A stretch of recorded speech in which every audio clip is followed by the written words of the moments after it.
What's wild about this isn't just Princess Anne stepping into the spotlight with a quiet but devastating move that's already left the whole of Britain stunned.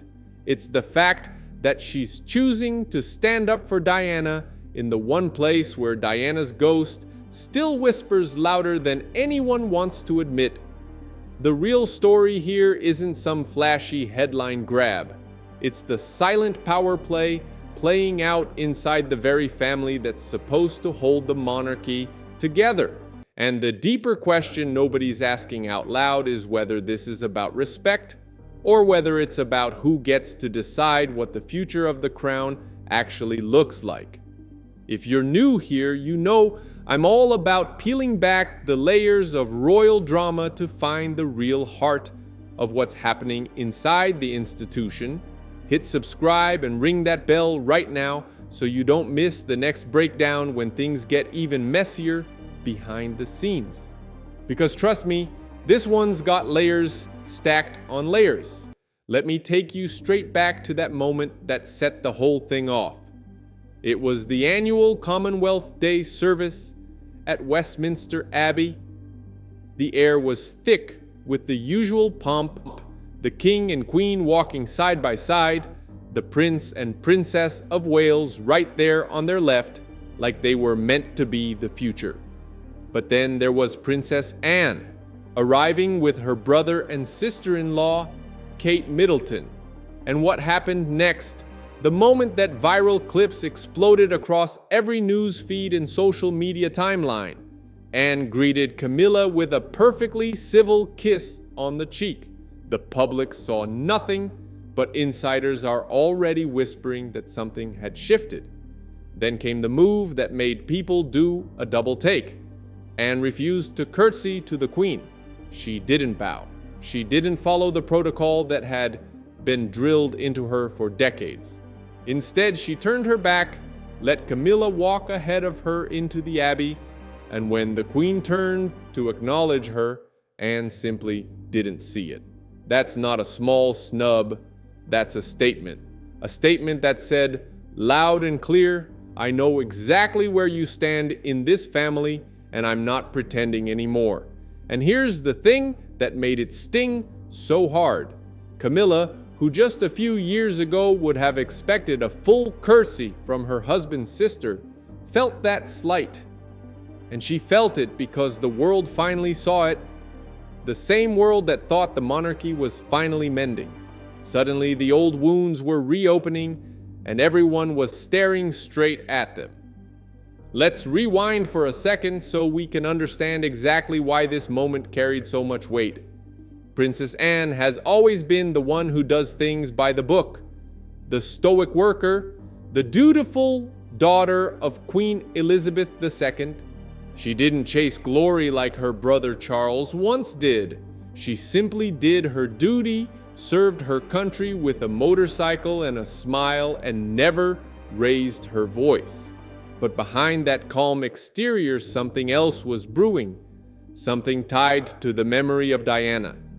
Diana Spencer, the princess who married the heir, who gave the monarchy its first real image makeover in decades, and who died in the most tragic circumstances any of us can remember. Anne was there. She knew Diana personally. She knew what it felt like to lose a sister-in-law to the press, to the pressure, to a system that eats its own, and she watched what happened after. The way Camilla was treated as the outsider, the way Diana's legacy was quietly sidelined in favor of a new narrative that said everything was fine, that the marriage was stronger than ever. That's where the tension has always simmered. Camilla entered this family as the woman who stole the man everyone believed belonged to Diana. She brought children from a previous marriage, a history that included Andrew Parker Bowles, the man who once shared a very public past with Anne herself back in the 70s. The old love triangle that never really went away. And then Diana died, and the monarchy needed to heal. But healing, as we all know, doesn't always mean forgetting. Fast forward to the 90s, Diana's death. The funeral that was supposed to bring the family closer but instead laid bare every crack. Anne was one of the few who stayed quietly supportive of her niece, Kate. She helped keep the focus on the boys, on William and Harry, on protecting the next generation. She never joined the public barbs.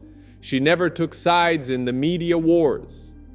But in the private spaces, those old loyalties lingered. Loyalty to blood. Loyalty to the girl who had been part of their family. Then came 2005, Charles and Camilla's wedding. The nation gasped. The old wounds reopened like they'd never healed. And Anne, she kept her counsel. But insiders say she never forgot. She watched the way the court began to reshape itself around the new queen. She watched the way certain voices were allowed to rise while others were gently pushed aside. And now, as the years rolled on, that quiet frustration has turned into something sharper. Because here's the deeper layer nobody wants to talk about. The monarchy is changing. William is heir apparent. Kate is the future queen. The York sisters, Beatrice and Eugenie, are the next in line after them, and yet recent reports have painted a picture of quiet exclusion, snubs at events like Royal Ascot, the York girls being left out of family gatherings that once felt normal. Anne, fierce in her protection of her nieces, has spoken out privately. She believes this coldness isn't in her brother's character. She believes it has Camilla's fingerprints all over it. That's not speculation. That's the atmosphere that's been building for months. And the Commonwealth Day moment was the spark that lit it. That's where this gets interesting. Because when Anne refuses to curtsy, she's not just testing protocol. She's signaling that respect is no longer automatic. It has to be earned. And in her eyes, Camilla has never fully earned it. Not from Diana's perspective, not from the family that still carries the scars, not from the public that still sees Camilla as the woman who broke a marriage. Imagine the scene inside Westminster Abbey that day. The king leading the procession, Camilla on his arm, William and Kate beside them. The cameras rolling. The whole country watching. And then Princess Anne arrives, and for one brief moment the traditional order is upended. She walks in, greets her sister-in-law, and refuses to kneel. It's small, it's subtle, but in the world of royalty, where every gesture is analyzed, it lands like a thunderclap. Britain saw it. William saw it. Even Charles, the peacemaker, had to feel it. Because in this family, almost nothing stays small for long. The old tensions that were supposed to fade after the 90s and the 2005 wedding are still there. They're buried under layers of duty and image, but they're never truly gone. And now Princess Anne has decided it's time for her to stop pretending. Let's talk about the emotional weight of this. Anne has always been the quiet defender, the one who would rather serve than shine. She supported her niece Kate through her own trials, stood by the boys when the world tore the family apart. She never needed the spotlight. She didn't chase titles or privileges. But when she sees her niece Beatrice and Eugenie being sidelined, something protective inside her snaps. She feels for the girls the way she once felt for Diana. The outsider who married in, who brought her own blood into the fold, who still has to fight to belong. And Camilla, she's the image-conscious modernizer, the woman who transformed the monarchy's public face from stiff and traditional to approachable and warm. She's given the institution a new life, but in doing so, she's also reminded everyone of the past that includes Andrew Parker Bowles.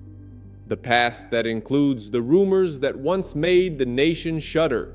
The past that still echoes in Anne's loyalty to the memory of Diana. That's why this move stunned the nation, because it wasn't about Camilla, it was about Diana. It was about the woman who was supposed to be the next queen, the woman whose story still defines so much of what the monarchy is today. Anne isn't angry at Camilla for stealing her brother's heart back in the 70s. She's angry that the monarchy is still treating Diana's legacy like an inconvenient footnote. She's angry that respect feels one-sided, that duty is expected from some, but not others. And here's the part that makes it even more layered. The public reaction. The clips of that refusal to curtsy went viral instantly. People were divided. Some said it was a proper boundary, some said it was rude, but underneath the debate, the truth was sinking in. The monarchy has changed. The hierarchy has shifted. William is the future, Kate is the future queen, and yet inside the family, old allegiances are still being tested. Old loves, old loyalties, old wounds. That's where the palace tension nobody is talking about really comes into focus. Reports are already circulating that Anne has been demanding private audiences with her brother. She wants answers about the York sisters. She wants to know why certain doors are being closed. And Charles, caught between his sister's steel and his wife's influence, is reportedly under immense strain. He's the peacemaker, but even peacemakers can't keep the peace when the line is crossed this way. But let's go deeper. What does this really say about the future of the monarchy? The institution is no longer the same as it was in Queen Elizabeth's time. It's more fragile, more public, more sensitive to every slight. And the question on everyone's mind is this: will Anne's move force a reckoning? Will it push Camilla to soften her line, or will it simply harden every side, turning family into fortress? Because in this family, image versus duty has always been a dangerous dance. Camilla plays the role of the warm, charitable queen who helps the nation heal. Anne plays the role of the dutiful princess who never complains but never forgets. William watches from the middle, trying to balance the two, trying to hold the line for the next generation. But every time a small gesture like this happens, the cracks widen just a little more. Think about it. The public loves the idea of unity. They crave the fantasy that the royals are one big happy family. But behind the smiles, the private fractures run deep. Diana's spirit still lingers. Her memory is a constant reminder that the monarchy isn't just about the man on the throne, it's about the women who came before. The way they were treated, the way they were respected, the way they were loved. And Princess Anne has decided that respect is no longer something she hands out for free. She's taking it back, bit by bit, gesture by gesture, and in doing so, she's not just taking a stand for Diana, she's taking a stand for the soul of the institution she's always served. That's what made it land so hard. Because this wasn't about one curtsy. This was about legacy, about who gets remembered, about whose blood and whose story truly matters in the eyes of the crown. And right now, in the middle of all this, the nation is watching. Britain is stunned. William is thinking. And the future of the monarchy is being quietly written, one refusal at a time. The tension hasn't gone quiet. It's just waiting for the next moment when someone has to choose between duty and resentment, between legacy and loyalty, between the old way and the new. And that, more than anything, is what this move really revealed. The monarchy isn't as united as it pretends to be. It's not as strong as it looks. And the woman who's willing to speak up for the memory of the woman who came before is Princess Anne, the sister who never asked for the throne, the aunt who simply wants her nieces to be treated fairly, the one who finally said enough is enough. The story is far from over, but one thing is clear. The days of pretending are numbered, and Britain, for once, has seen the truth behind the smiles. If you're sitting there wondering where this all ends or how it will affect the next generation, drop your thoughts in the comments. Do you think Anne's move was the right one, or does it risk tearing the family apart even more? I read every single one, and I'll see you in the next one. Hit subscribe, because the royal family drama never stops.